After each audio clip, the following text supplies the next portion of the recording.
I'm sure all of you have seen in magazines or on the news or in social media pictures of people who have been separated by the pandemic.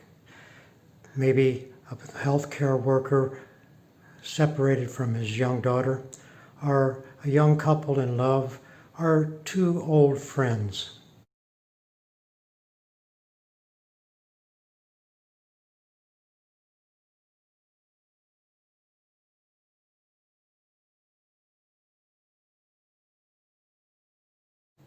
During this time of the pandemic, we realize more than ever how important presence is to us. So many of us are cut off from our family and our friends and not sure when we're going to be able to see them again. Being with people by Zoom or Facebook or Skype, it's not the same as being physically present, as having hugs and kisses, as sharing a meal, as just sitting with somebody. That's true even outside of this pandemic time. So often in my work as a priest, I have seen the importance of presence in families.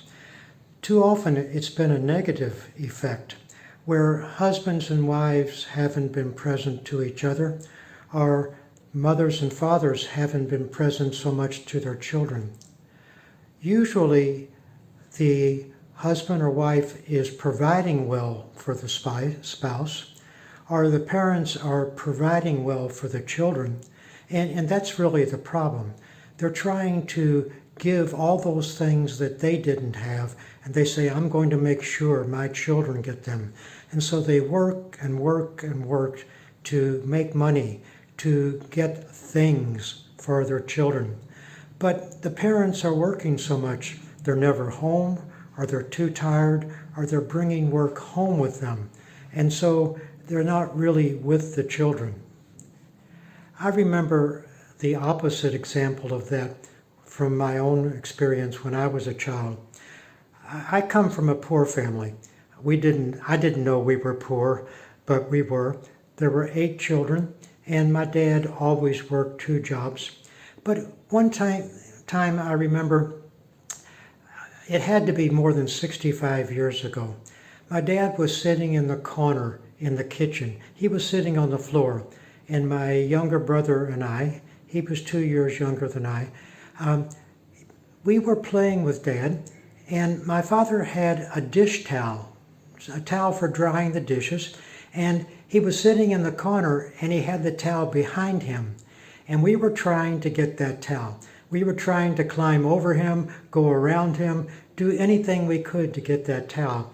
And he kept grabbing us and rolling us away and pushing us back, and it was just wonderful fun. And now that was more than 65 years ago, and I remember that example of presence. My dad couldn't give us many expensive toys and things like that, but he was with us, and that was so important. Gifts or presents are good. They express our love for family and friends. They help us to thank people for things that they have done for us.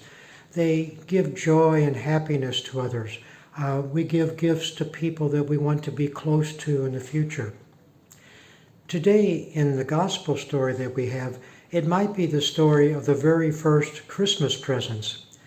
Led by a shining star, the magi come from the east and go to Jerusalem looking for the newborn King of the Jews. And when they find him in Bethlehem, they offer him gifts. And the gifts traditionally reveal something about this child. The gift of gold hints at his royalty. The gift of incense hints at his divinity. The gift of the myrrh hints at his suffering and death that is to come. But besides those 3 gifts, the Magi gave another gift. They gave the newborn king, they gave Mary and Joseph the gift of their presence. They made a difficult and dangerous and long journey to be with Mary and Joseph and Jesus. That was a more wonderful gift than the gifts that they carried. And that's still true today.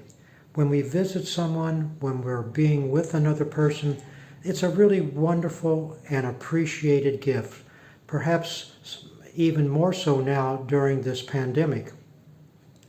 The Christmas presents that we would most like to receive now are from people who would be present with us. That would be their gift to us. That was the best gift given by the magi.